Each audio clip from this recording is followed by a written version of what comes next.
말씀은 구약성경 시편 105편입니다. 오늘 말씀 일기 본문은 시편 105편입니다. 구약성경 879면 전후를 보시면 되겠습니다. 시편 105편도 1절부터 45절까지 길게 되어 있는데요. 다 읽기는 시간이 좀 제한되고 1절부터 11절까지만 봉독하신 후에 나머지 12절부터는 좀 이따 살펴보도록 하겠습니다. 시편 105편 1절부터 11절까지 말씀을 함께 봉독하겠습니다. 여호와께 감사하고 그의 이름을 불러 아뢰며 그가 하는 일을 만민 중에 알게 할지어다. 그에게 노래하며 그를 찬양하며 그의 모든 기이한 일들을 말할지어다. 그의 거룩한 이름을 자랑하라. 여호와를 구하는 자들은 마음이 즐거울지로다. 여호와와 그의 능력을 구할지어다. 그의 얼굴을 항상 구할지어다. 그의 종 아브라함의 후손 곧 택하신 야곱의 자손 너희는 그가 행하신 기적과 그의 이적과 그의 입의 판단을 기억할지어다. 그는 여호와 우리 하나님이시라. 그의 판단이 온 땅에 있도다. 그는 그의 언약 곧 천대에 걸쳐 명령하신 말씀을 영원히 기억하셨으니 이것은 아브라함과 맺은 언약이고 이삭에게 하신 맹세이며 야곱에게 세우신 율례 곧 이스라엘에게 하신 영원한 언약이라. 이르시기를 내가 가나안 땅을 내게 주어 너희에게 할당된 소유가 되게 하리라 하셨도다. 아멘. 이 시간에도 여기까지 나오신 여러분들 위해 하나님의 크신 은혜가 함께하기를 진심으로 기원합니다. 날씨가 많이 춥습니다. 몸 건강에 유의하시고 건강하셔서 하나님께서 맡겨주신 여러 가지 일들을 잘 감당하는 그런 은혜가 있기를 바랍니다. 말씀 일기 본문은 시편 105편인데요. 교환과 함께 말씀을 좀 살펴보도록 하겠습니다. 시편 105편 우리가 다 읽지는 않았는데 78편과 또 시편 내일 읽게 되는 시편 106편과 함께 내용상 분류를 하자면 역사시로 구분됩니다. 물론 다른 시편도 역사에 관한 하나님의 다스림과 역사심에 대해서 다양하게 표현들을 하고 있지만 특별히 78편과 105편, 106편 이 세 편은 대부분의 내용이 하나님께서 이스라엘 민족에게 어떻게 행하셨는가 대부분의 내용이 역사에 대한 내용으로 나와 있기 때문에 내용상 분류를 하자면 이 세 편은 역사시로 구분됩니다. 78편과 105편, 106편 역사시로 구분되지만 내용과 또 강조점은 약간씩 다릅니다. 78편은 교환에도 나왔다시피 모세 시대부터 다윗 시대까지 하나님께서 이스라엘 백성들을 어떻게 신실하게 인도하셨는가 이걸 교훈적인 내용들로 시를 찬양하고 있고요. 그리고 내일 읽게 되는 시편 106편에서는 오늘 읽게 되는 105편과 역사하셨던 그 내용의 시기는 같습니다. 그러니까 아브라함 때부터 모세까지 하나님께서 이스라엘 백성을 어떻게 신실하게 역사하셨는가를 다양하게 표현하고 있는데요. 그런데 강조점이 오늘 105편에서는 하나님의 신실하심에 대해서 구원사역의 신실하심에 대해서 표현하고 있다면 106편에서는 그 시대 동안에 이스라엘 민족들이 얼마나 죄 가운데 빠졌는가를 보여주면서 106편은 이스라엘의 죄에도 불구하고 하나님께서 신실하게 역사하셨다라는 내용으로 담겨 있고 오늘 105편은 아브라함 시대부터 모세까지 하나님께서 어떻게 신실하게 그 언약을 이루며 구원 사역을 이루어 가시는가에 대해서 자세하게 기록해 되어 있는 그런 시편이다라고 이해하시면 될 것입니다. 그런 내용을 통해서 오늘 또 우리가 무엇을 깨달아야 될지 또 오늘날 우리가 어떤 것들을 적용하면서 은혜 받고 도전받아야 될지를 좀 생각해 보도록 하겠습니다. 시편 105편은 45절까지 길게 되어 있는데요. 내용을 좀 이해하기 쉽게 세 부분으로 나누면 이렇게 나눌 수 있습니다. 교환에도 나왔다시피 첫 번째 부분은 1절부터 우리가 읽었던 11절까지인데 이스라엘에게 베푸신 하나님의 은혜를 기억하고 찬양하자라는 내용으로 되어 있고요. 그리고 12절부터 41절까지 길게 하나님께서 아브라함 시대부터 그 후손들 그리고 출애굽하기까지 하나님께서 어떻게 신실하게 그들을 이끄셨는가에 대해서 회고하면서 설명하고 있습니다. 그리고 마지막 42절부터 45절까지 마지막에는 왜 이렇게 역사 가운데 하나님께서 신실하게 응답하셨고 나타나셨고 섭리하셨는지에 대해서 그 목적에 대해서 설명하고 있습니다. 이렇게 내용을 구분해서 이 전체적인 시편을 살펴보면 될 것 같고요. 그럼 내용으로 들어가도록 하겠습니다.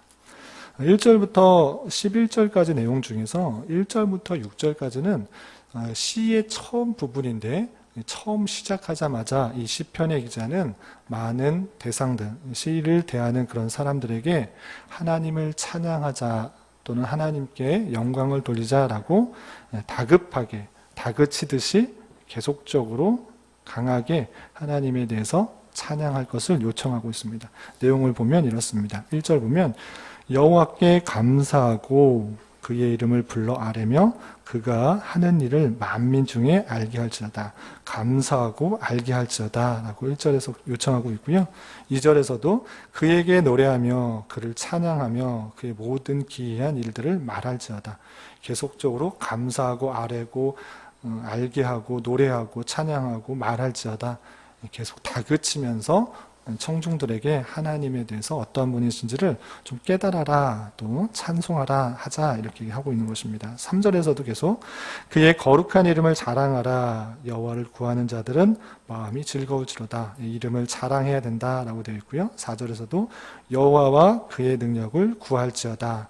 여호와께 능력을 구하라 라는 표현이 있고 5절과 6절에서도 그의 종 아브라함의 후손 곧 택하신 야곱의 자손 너희는 그가 행하신 기적과 그의 이적과 그의 입의 판단을 기억할지어다 라고 하면서 계속적으로 감사하라 또는 아뢰라 찬양하라 노래하라 말할지어다 자랑하라 구하라 다그치듯이 처음부터 시편의 기자는 청중들에게 하나님의 백성들에게 하나님께 마땅히 둬야 될 것들을 다그치듯이 또 강하게 요청하고 있습니다. 그리고 7절과 8절에서는 그렇게 다그치듯이 또 강하게 요청하는 이유에 대해서 설명하고 있는데요. 그것은 다름 아니라 그가 우리를 다스리시는 하나님이시기 때문에 우리에게 언약하신 약속하신 하나님이시기 때문에 그렇다라고 7절 8절에서 밝히고 있습니다. 7절에 보면 그는 여호와 우리 하나님이시라 그의 판단이 온 땅에 있도다. 왜냐하면 우리 그렇게 해야 되는데 그렇게 찬양하고 구하고 또 노래하고 또 기억해야 되는데 왜냐하면 그분이 여호와 언약을 하신 여호와라는 이름을 사용할 때는 약속하신 언약의 하나님을 강조할 때 여호와라는 이름이 자주 등장하는데 여호와 우리 하나님이시기 때문에 그렇다라고 하고 있습니다. 또 8절에 구체적으로 그는 여호와 하나님께서는 그의 언약 곧 천대에 걸쳐 명령하신 말씀을 영원히 기억하셨기 때문이다 라고 하고 있습니다. 하나님을 찬양하고 노래하고 송축해야 될 또 기억해야 될 이유가 무엇인가?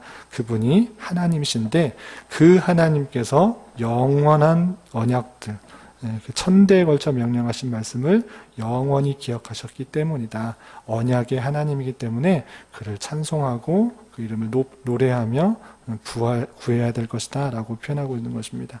그렇다면 이 언약이 무엇인가? 천대에 걸쳐서 명령하신 말씀, 그 언약이 무엇인가? 그것이 9절부터 11절까지 나와 있는데요. 이 내용은 여러분들도 잘 아시는 아브라함의 언약, 창세기 17장에 나오는 아브라함의 언약인 것입니다. 그 내용을 9절부터 11절까지 이렇게 설명하고 있습니다. 9절 보면 이것은 아브라함과 맺은 언약이고 이삭에게 하신 맹세이며 야곱에게 세우신 율례 곧 이스라엘에게 하신 영원한 언약이라. 창세기 17장에 아브라함과 언약을 하였는데 아브라함에게만 그렇게 말씀하신 것이 아니고 그것들을 계속 천대에 대대에 그 약속을 신실하게 이행하겠다는 표시로 그의 아들 이삭 또 그의 아들 야곱에게 계속적으로 약속하셨다. 영원한 언약이다. 그 내용이 무엇인가? 11절 이르시기를 내가 가나안 땅을 내게 주어 너희에게 할당된 소유가 되게 하리라 하셨도다 라고 하고 있습니다. 아브라함에게 창세기 17장 6절부터 8절까지 내가 너와 내 후손에게 내가 거류하는 이 땅 곧 가나안 땅을 주어 영원한 기업이 되게 하고 나는 그들의 하나님이 되리라 이렇게 약속하셨는데 그것이 이삭과 야곱에게 계속적으로 이루어졌고 그것이 영원히 지켜지는 약속이다. 따라서 그 언약의 하나님, 말씀하신 하나님, 그 하나님께 감사하고 노래하며 찬양하는 것이 마땅하다라고 하고 있는 것입니다.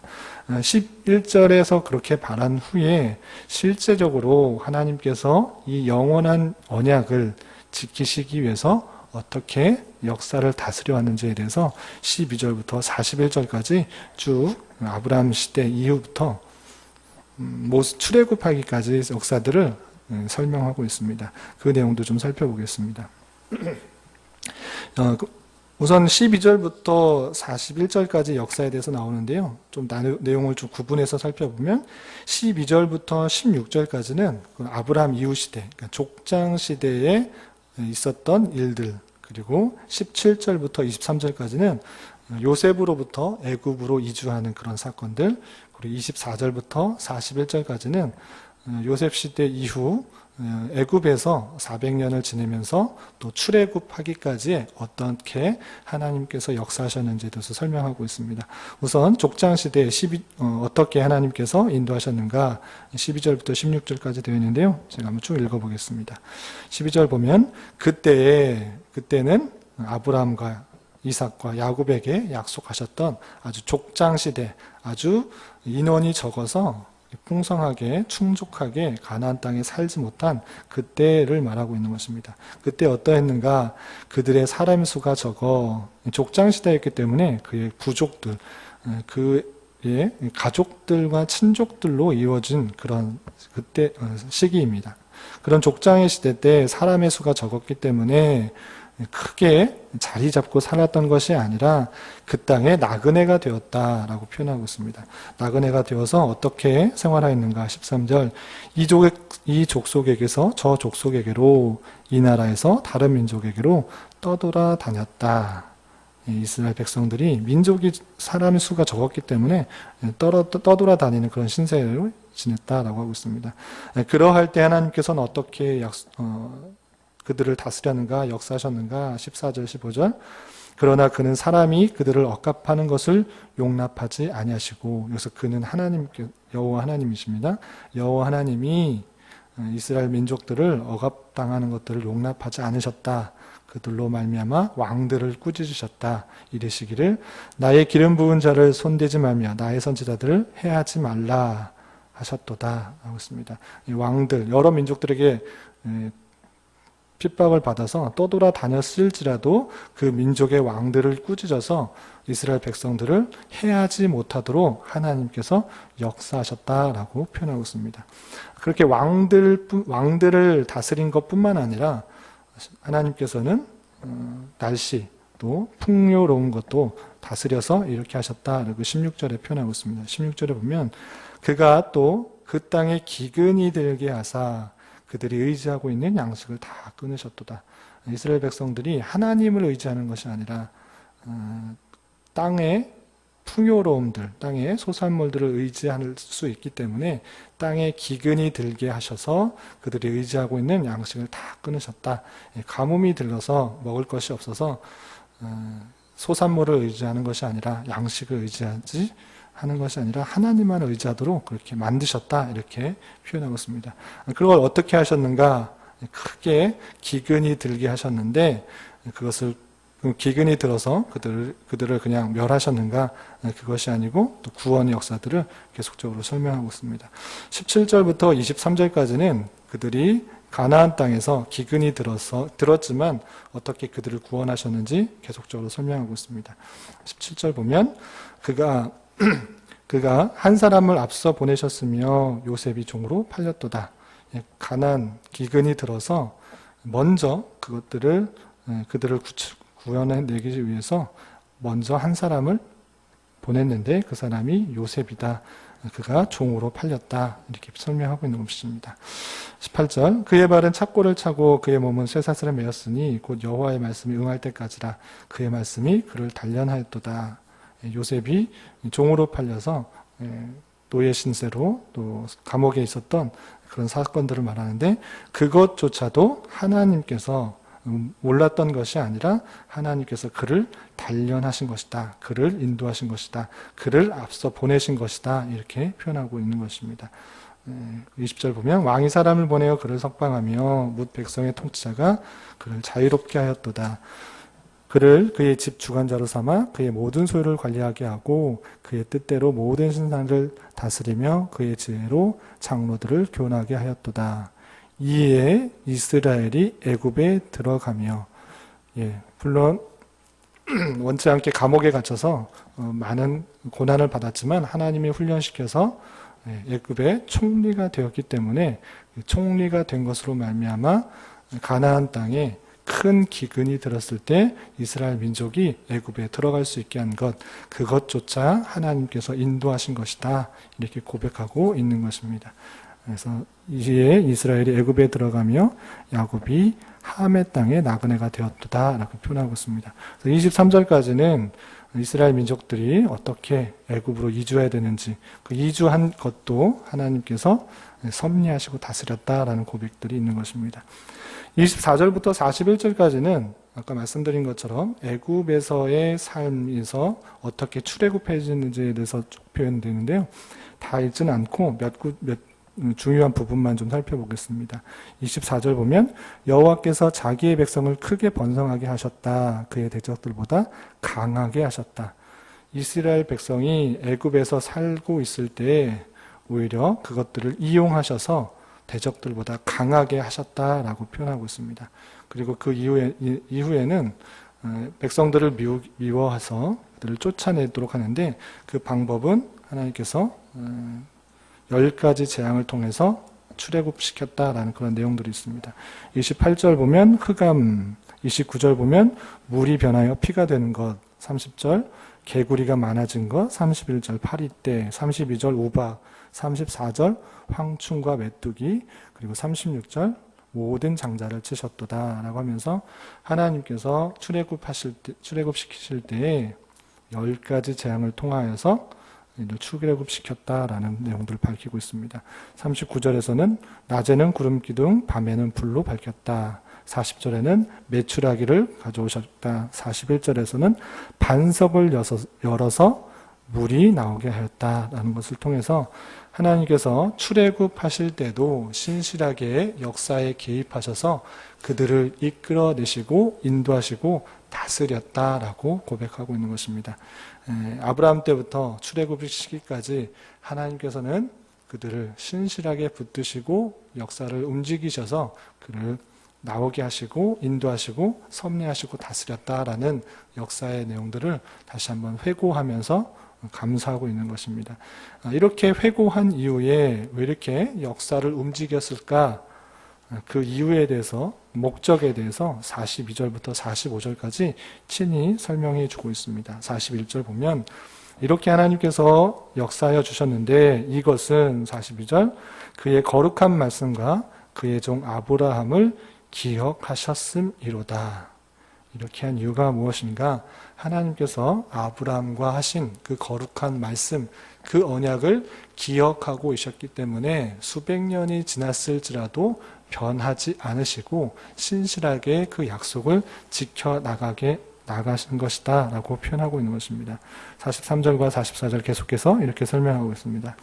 그의 백성이 즐겁게 나오게 하시며 그의 택한 자는 노래하며 나오게 하시고 여러 나라의 땅을 그들에게 주시며 민족들이 수고한 것을 소유로 가지게 하셨다.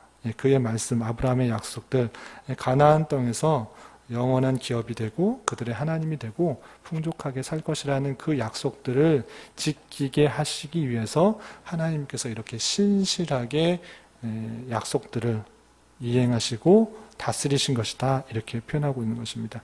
그렇다면 이스라엘 백성들이 그렇게 가나안 땅에서 풍족하게 사는 것이 목적인가? 그것이 아니고 그렇게 살면서 궁극적으로 깨달아야 될 것이 있는데 그것이 무엇인가 라고 했을 때는 45절에서 이렇게 밝히고 있습니다. 이렇게 하게 하셨는데 이것은 그들이 그의 율례를 지키고 그의 율법을 따르게 하려 하심이로다. 할렐루야. 왜 이렇게 하나님께서 신실하게 약속을 지키시고 또 가나안 땅에서 풍성히 살게 하셨는가? 그것은 그 사는 자체의 목적이 있는 것이 아니고 하나님께서 얼마나 신실하시게 그들을 이끄시고 다스리시고 또 섭리하신지를 보여줌으로 하나님께서 하신 말씀들, 그 말씀들을 지켜나가는 것이 이스라엘 백성들의 마땅한 태도요, 살아갈 자세다라는 것들을 깨닫게 해주기 위한 것입니다. 45절에 그의 율례를 지키고 그의 율법을 따르게 하기 위해서 이 모든 것들을 약속하시고 또 이끄시고 또 섭리하시고 다스리신다 이렇게 표현하는 것입니다. 하나님께서 이렇게 신실하게 백성들을 인도하시는 목적, 그것은 이스라엘 백성들이 하나님의 말씀을 허투루 생각하는 것이 아니라 율례를 지키고 따르는 것이 가장 마땅한 것이라는 것들을 알게 하기 위해서 이렇게 행하셨다라고 고백하면서 이 시편은 하나님을 찬양하고 마치고 있습니다. 이런 말씀을 대하는 자로서 말씀을 이렇게 또 정리하면서 이해했으면 좋겠습니다. 여러분 교환에 나와 있는데요. 교훈과 적용을 보시면 먼저 하나님께서는 자신이 말씀하신 언약을 결코 잊지 않으시며 변개하지 않으신다는 그 사실들을 잊지 말아야 될 것입니다. 하나님께서 있는 것이 아니라 사람, 인생들이 있는 것이며 또 변할지라도 하나님 자신은 영원한 말씀을 기억하고 반드시 이루시는 분이심을 잘 깨달아야 될 것입니다. 하나님께서 약속하신 것들 내가 잊고 또 변개시킬지라도 하나님께서는 그 언약들을 잊지 않는다는 사실들을 잘 기억하며 하나님께서 하신 언약들, 약속들을 잘 기억해야 될 것입니다. 또 한 가지 생각해야 될 것은 하나님은 역사를 지켜만 보고 계시는 방관자가 아니시라는 것입니다. 하나님께서는 그의 뜻과 그의 약속을 이루시기 위하여 적극적으로 역사에 개입하시고 주도해 나가시는 분이라는 사실들을 잘 알고 하나님의 주관하시는 역사 속에서 우리에게 주어진 여러 가지 일들, 소명들이 무엇인지를 살펴보며 그 일들을 잘 감당하기에 힘써야 될 것입니다. 또한 하나님께서는 인생으로 하여금 하나님의 율례를 지키며 그의 율법을 따르게 하시기 위하여 그 역사의 중심에 우리를 놓으시고 다양한 환경과 사건을 통해서 우리를 이끌어 나가신다는 사실들을 잊지 말아야 될 것입니다. 따라서 하나님께서 주신 약속의 말씀들, 주신 여러 가지 율례들을 기쁜 마음으로 지키는 것이 우리의 마땅한 자세이고 또 하나님께서 원하시는 삶이라는 것들을 알고 기쁜 마음으로 말씀을 순종하기에 힘써야 할 것입니다. 그리고 마지막으로 이제 12월 한 해를 마무리하는 시기입니다. 여러분들은 얼마나 하나님을 찬송하고 감사하고 기뻐하고 있는지 되돌아봐야 될 것입니다. 하나님의 신실하신 인도하심을 회고하며 한 해 동안 얼마나 나를 지키셨는가 좀 되돌아보는 시간을 좀 가졌으면 좋겠고, 짧게는 한 해, 길게는 신앙생활 여정을 되돌아보면서 얼마나 나에게 신실하게 약속하셨고 인도하셨고 섭리하셨는지를 되돌아보아야 될 것입니다. 그렇게 되돌아보면서 내가 원했던 길은 아니지만 나에게 가장 필요한 길로 인도하여 주신 주님을 진심으로 찬양할 수 있어야 될 것입니다. 이렇게 한 해를 찬양과 감사로 마무리할 수 있는 저와 여러분이 되시기를 주님의 이름으로 부탁을 드리겠습니다. 기도하겠습니다. 하나님 아버지 감사합니다. 오늘 시편 말씀을 통해 주께서 택하신 백성을 향하신 언약을 결코 잊지 않으시며 끝까지 변개하지 않으시는 하나님의 신실하심을 깨달았습니다. 주님은 역사의 방관자가 아니라 우리의 삶에 오셔서 역사를 다스려 움직이시는 전능의 하나님이십니다. 이러한 사실을 늘 잊지 않게 하여 주시고 우리의 상황과 여건 가운데 가장 선한 것으로 인도하시는 하나님을 늘 경험하게 하여 주시며 지금까지 우리를 신실하게 인도하신 에베네셀 하나님을 날마다 찬양하며 그의 선하심을 닮아가기 위해 힘쓰는 자 되게 하여 주시옵소서. 주님, 교회 주변의 재건축 문제로 교회가 중요한 시기에 있습니다. 재건축 조합과 대화 조율이 원활하게 잘 진행되게 하여 주시고 이 지역에 주님의 나라를 세우고 성도들이 온전히 신앙생활하며 하나가 되는 기회가 되게 하여 주시고 이웃과 사회에 선한 영향력을 끼치는 데 부족함이 없도록 인도하여 주시옵소서. 이를 위해 애쓰시는 담임 목사님과 당회 그리고 재건축 대책위원회에도 지혜의 능력을 더하여 주셔서 이 모든 것들을 잘 감당하게 하여 주시옵소서. 주님, 내일은 2019년도를 계획하며 또 준비하는 행정당회가 있습니다. 여러 가지 논의되는 것들이 주님의 선하신 뜻 가운데 진행되게 하여 주시고 이 교회가 주님의 여러 가지 사명을 감당하는데 부족함이 없도록 인도하여 주시옵소서. 교회 내 여러 병약자와 이런저런 문제로 마음 아파하는 이들이 있습니다. 주님 함께하여 주시고 위로하여 주시며 평강 가운데 감사의 고백이 늘 넘쳐나는 시간 되게 하여 주시옵소서. 이 시간 각자 주님께 간절히 간구하는 입술의 고백 위에도 주님의 선한 열매가 있게 하여 주시옵소서. 예수님의 이름으로 기도드리옵나이다. 아멘. 하늘에